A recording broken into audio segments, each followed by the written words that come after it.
Sophia. And I'm Macy. And we're gonna be showing you how to make a waterfall braid. Okay, step number 1, brush your hair. I think everyone knows that. And then you gotta add, like, if you need, you can add something like some anti-frizz serum. Like, that includes coconut oil, just like detangle it in general. But don't put too much. You're gonna look like something weird. Step 2, you want to separate a part of your hair, and that's going to be the part you're going to waterfall across your head. And in order to do the waterfall, you need to French braid. So,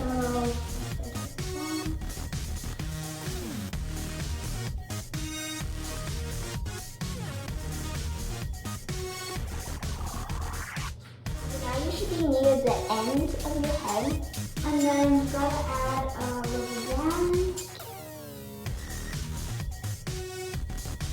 to the end of what you braided if you have any extra.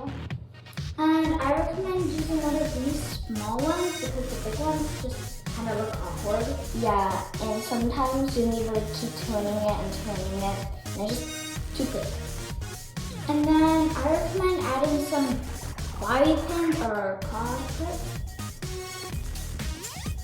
And it should go right above your ear.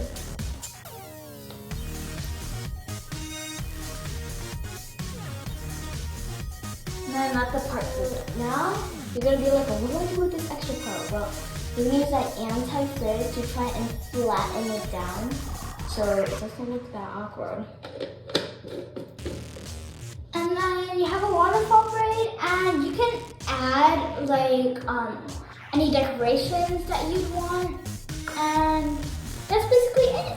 In case this extra part is still hanging out and it doesn't look good, try to tuck it under your other hair, and you could use some anti-frizz to like get it there. And this is the final result. It should be gliding across your head, and when you touch it, you shouldn't have too much of a gap. It can't just like stick your hand there. Thanks for watching. Bye.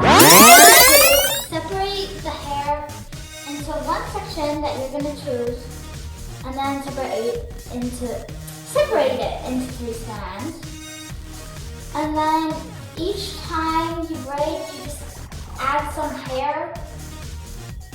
So just French braid across the head. By the way, this is much easier to do on someone else. If you try it on yourself, good luck.